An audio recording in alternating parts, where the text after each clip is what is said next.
अशा या कठीण मंगलाष्टकांपासून सुरू करा. विठ्ठलाच्या नावानेही लोकांना एकत्र आणणे अवघड होते. कित्येक पवित्र तुळशी वृंदावने मद्याच्या वनवासात पडली. कुणाचे तिकडे लक्ष जाणार? कुणी स्वार्थात तर कुणी आश्वत बुडाला. यवनांचा महेंद्र तनया शर्मन्वती वेदिका क्षिप्रा वेत्रवती महासुर नदी ख्याता गया गंडकी पूर्णा पूर्ण जले समुद्र सरिता कुर्यात् सदा मंगलम शुभ मंगल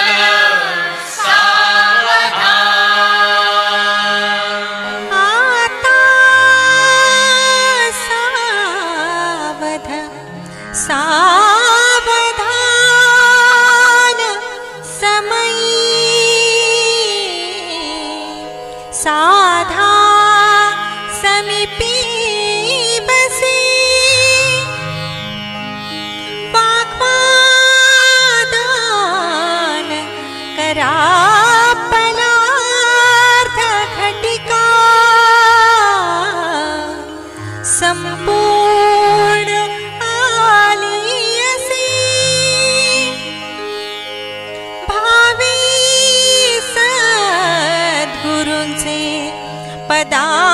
पदांबुज धरा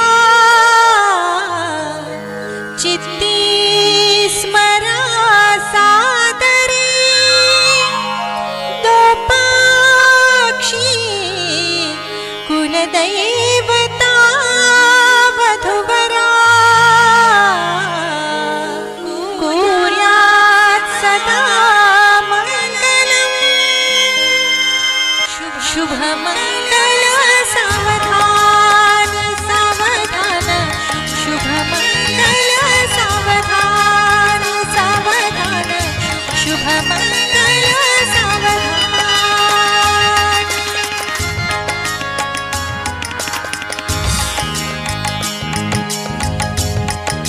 चंद्रवंश सूर्यवंश एक झाले. जिजाऊ भोसल्यांच्या घरची लक्ष्मी झाली.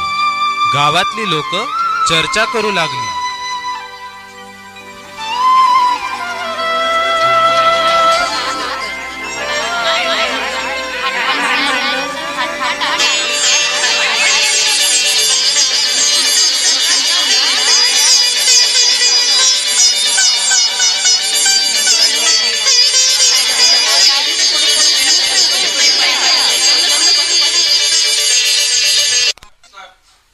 लखुजी राजानं लगन तर भलं थाटाचं केलं.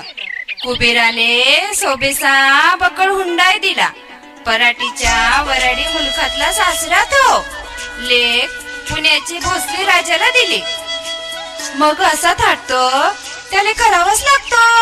राजावर काऊन नोय करेल. ठेव तर सिंदखेडचा राजाच वय ना बापा. त्याले काय कमी तुम्हाला मालूम नोय आहे काय. लखुजी राव तर डोंगरा एवढा धनाचा धनी. लखुजीची लेक भाग्यवंत. तिला सासरा आणि नवरा पुण्याचा मिळाला. कुकडं सिंदखेड आणि कुकडं पुणे. पैनगंगा मायेचे वराडी पाणी पुण्याला चाललं गेलं बापा. सिंदखेड राजाची किरत गंगनाला गेली. चला येईल आता आमची जिजाऊ या पुण्याच्या घरात. चला चला बसा जागेवर.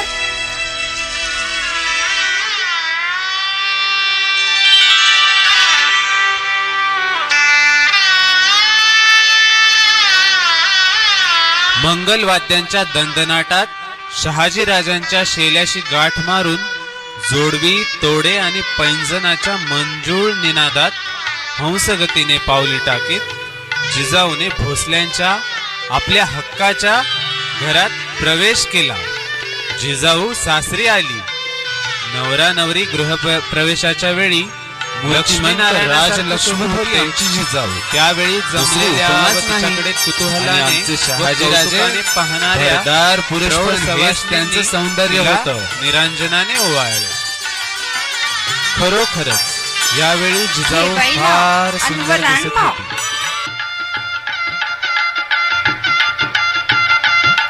रुक्मिणीने पण केला कृष्णालाच वरीन. रुक्मिणीने पण केला कृष्णालाच वरीन. शहाजीरावांचा संसार सुखाचा करण्यास मी ग्रहप्रवेश करीन. शहाजीरावांचा संसार सुखाचा करण्यास मी ग्रहप्रवेश करीन.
खंडेराया नवर देव बानू नवरी नटली.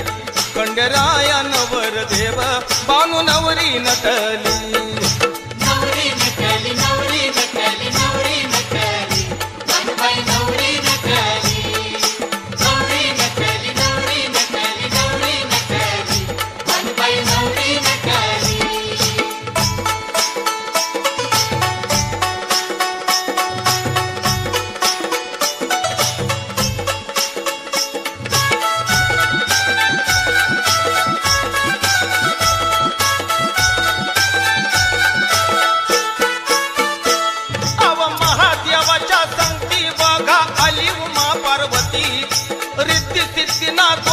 घेऊन आले हो गणपती. अन महादेवाच्या संगती बघा आली उमा पार्वती. अन रिद्धी सिद्धीना दोघींना घेऊन आले हो गणपती.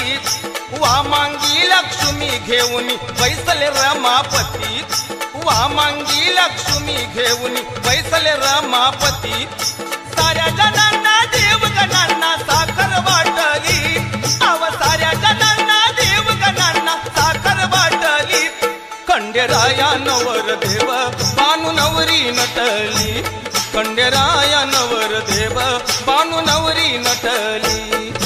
नवरी नटली नवरी नटली नवरी नटली बानुबाई नवरी नटली. नवरी नटली नवरी नटली नवरी नटली बानुबाई नवरी नटली.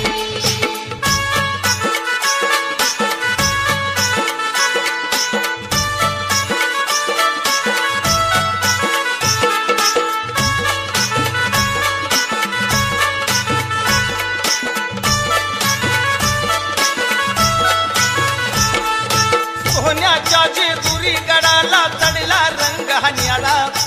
असं म्हणतात दाही दिशात उडविला भंडारा. अन सोन्याच्या जेजुरी गडाला चढला रंग हन्याला. असं म्हणतात दाही दिशात उडविला भंडारा. अन लग्न सोहळा पाहण्या गोळा झाला जन हा सारा. लग्न सोहळा पाहण्या गोळा झाला जन हा सारा. ढोल ताशाच्या गजरा मंदी सनगी बाजली. अव ढोल ताशाच्या गजरा मंदी सनगी बाजली. हे खंडेराया बानू नवरी.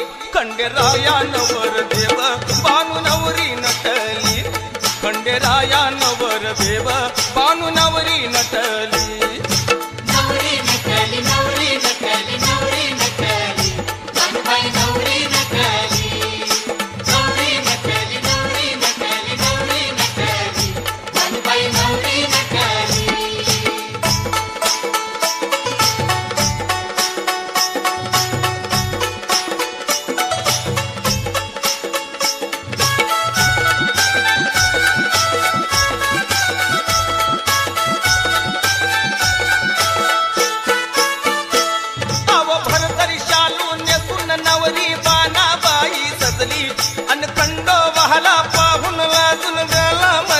हसली अव भरतरी शहालू नेसून नवरी बानूबाई सजली अन खंडोबाला पाहून लाजून गालामध्ये हसली घोड्यावरती आली स्वारी बानू संगती बसली अव घोड्यावरती आली स्वारी बानू संगती बसली 33 कोटी देव वराडी वरात चालली अव 33 कोटी देव वराडी वरात चालली खंडेराया नवर देव बानू नवरी नटली खंडेराया नवर देव बानू नवरी नटली नवरी नटली नवरी नटली नवरी नटली बानूबाई नवरी नटली नवरी नटली नवरी नटली नवरी नटली बानूबाई नवरी नटली अव जेजुरीच्या गडावरी दीपमाळा पेटली अव जेजुरीच्या गडावरी दीपमाळा पेटली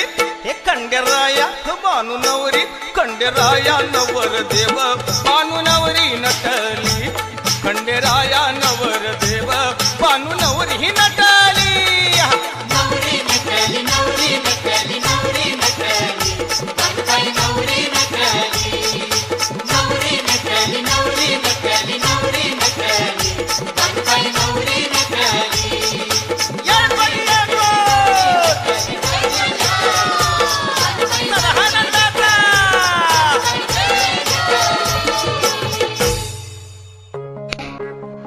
पाहता पाहता वर्षे सरली.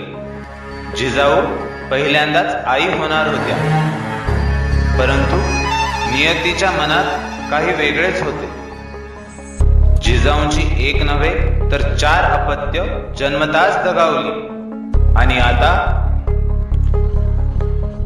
5वा पुत्र जन्माला आला संभाजी, पण तोही यवनांच्या षडयंत्राचा बळी ठरला. मग पुढे काय झाले चला पाहू. ज्येष्ठ संपला, आषाढ सुरू झाला. जिजाबाईंच्या मुखावर कसले तरी विलक्षण तेज झळाळू लागले.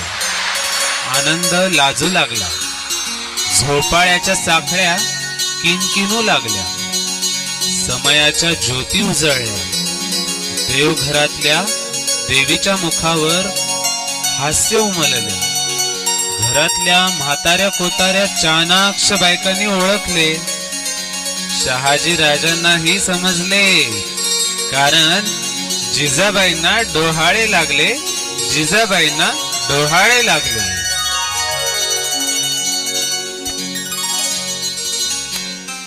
जिजाबाईंच्या वाड्यात आनंदी वातावरण पसरलेले होते. जिजाईचा आनंदी हिंदोळा वरवर चढतच होता. श्रावणाची पौर्णिमा उगवली आणि आनंदाच्या हिंदोळ्याची दोरी तटकन तुटली. भयंकर घात झाला आणि वीज कोसळावी तशी एक भयंकर बातमी दौलताबादच्या किल्ल्यावरून उडाली आणि जिजाऊंच्या वाड्यावर येऊन कोसळली. एकच आकांत उडाला. जिजाबाई दुःखात बुडाल्या, कारण उद्ध्वस्त झालं होतं ते जिजाऊंचं माहेर. शहाजी राजांनी सासऱ्याप्रती असणाऱ्या प्रेमापोटी निजामशाही विरुद्ध बंड केला आणि 300 वर्षानंतर आस लागली ती स्वातंत्र्याची. शहाजी राजांनी पुण्याच्या अवतीभोवतीचा प्रदेश भराभर ताब्यात घेतला, पण हा प्रदेश होता विजापूरच्या आदिलशहाच्या ताब्यात. या धावपळीच्या काळात शहाजी राजांना जिजाऊंच्या सुरक्षेसाठी झटकन आठवण झाली ती एका बुलंद अशा किल्ल्याची. तो किल्ला म्हणजे किल्ले शिवनेरी. राजांनी जिजाऊंना शिवनेरीच्या पदरी सोपविले खरे, पण एवढ्यात पुण्यात दहशतीच्या होळ्या पेटल्या. घरदार जळाली. शहाजी राजांनी केलेल्या बंडाचे प्रत्युत्तर म्हणून खवळलेल्या आदिलशहाने पुण्याची वाताहात केली. असंख्य चिता पेटल्या. शहाजी राजांच्या स्वराज्याची त्या मोहम्मद आदिलशहाने पार धुळदाण उडवून टाकली आणि तो आदिलशहा म्हणाला, स्वराज्य हवे काय, घ्या हे स्वराज्य. आणि मातृभूमीशी गद्दारी करणाऱ्या त्या हलकट रायरावाने पुण्याच्या जमिनीत लोखंडी पहार ठोकून त्यावर फुटक्या कवट्या आणि तुटकी वाहनं टांगून ठेवली. काय घ्यावा याचा अर्थ? त्याला सांगायचे होते की लोक हो, बंडखोर शहाजी भोसल्यांचे पुणे बर्बाद झाले. आता इथे दिवा लागणार नाही. या तुमच्या पुण्याचे स्मशान झाले. बादशाह विरुद्ध हत्यार उगाराल तर त्याचा नतीजा काय होतो हेच जणू रायरावाने आपल्या कृतीतून दाखवून दिले. स्वराज्य संपले ही बातमी जेव्हा जिजाऊंना समजली तेव्हा जिजाऊने घट्ट डोळे मिटून एक कडू जहरी आवंडा गिळला. साऱ्या पुण्यावर जरी भयंकर दहशत बसली असली तरी जिजाऊंची भिवई तर द्वेषाने आणखीनच वर चढली. आई भवानी, माझ्या मातृभूमीवर, माझ्या मुलखावर, माझ्या मराठी बांधवावर ही काल यवनांची दैना आणखी किती दिवस सहन करायची? ही जात अस्सल मराठ्यांची, क्षत्रियांची, प्रजा पृथ्वीचे आणि संत सज्जनांचे रक्षण करणे हेच आमचे ब्रीद. आणि आम्ही मात्र यवनाक्रांत झालेल्या या पृथ्वीला सुलतानांपुढे झुकताना हतबलतेने पाहायचे. आमच्या यजमानांनी स्वराज्य स्थापनेचा मानस धरला तर त्यास विरोध करणारे कोण? आमचेच सगळे सोयरे, आमचेच मराठे. आज या मावळ मराठ्यांना एक करून सुलतानांविरुद्ध पेटून उठवणारा रामासारखा प्रतापवान पुरुष हवा आहे. आमच्या देशावर राज्य करणारा आमचे सार्वभौम चंद्र सूर्य आणि आमचा सार्वभौम सांभाळणारा पुत्र मला हवा आहे, पुत्र मला हवा आहे, पुत्र मला हवा आहे. माय भवानी तुझे लेकरू कुशीत तुझी आई सेवा मानून घे आई सेवा मानून घे आई.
चला चला गो बायांनो, आता आपली जबाबदारी वाढली.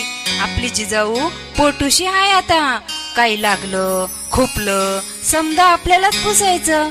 गुलाब पाणी, अत्तर, फळमेवा, मिठाई समजा तयार ठेवा. स्वातंत्र्य हवे, स्वातंत्र्य हवे, पराक्रम हवा, पराक्रम हवा, अपमानाची भरपाई हवी, अपमानाची भरपाई हवी. अरे देवा, हे काय झालं माझ्या जिजाऊला? चला ग चला बेगीन बघू तर खरं. स्वातंत्र्य हवे, स्वातंत्र्य हवे, पराक्रम हवा, पराक्रम हवा, अपमानाची भरपाई हवी, अपमानाची भरपाई हवी. पोरी, अगं पोरी, काय झालं तुला? अरे देवा, काय झालं असल पोरीला? काकी काय झालं व? जिजाऊबाई साहेबांना असं का ओरडताय ती? होय ग, जा येळ नका घालूस. आधी जाऊन त्या वैद्याला आणि पारावरच्या मांत्रिकाला बोलवणं धाड. माझ्या पोरीला कोणती बुधबाधा तर झाली नसल. जा ग तू, मीठ मिरची मोहरी घेऊन ये बेगीन. कुणाची नजर तर लागली नसल ना व माझ्या जिजाऊला? राम नावाची झाली घाई, तुडू आला कुणाच्या पायी. आल्या गेल्याची, शेजाऱ्याची, पाजाऱ्याची, भूताची, केताची, हाडळ चिटकिनीची, मीठ मोहरीनं दृष्ट जाऊ दे. मीठ मोहऱ्या वाकड्या नजरेच्या तोंडावर फुटू दे ग गौऱ्या.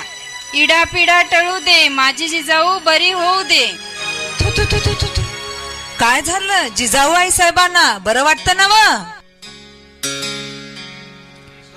काय ग, तुला काय झालं एवढं घाबरायला? ए बाय घबराव गी, काय नाही जिजाऊ. आता काही लागलं खोपलं तर आम्हासनी सांगायचं. इथून अजिबात हालायचं नाही.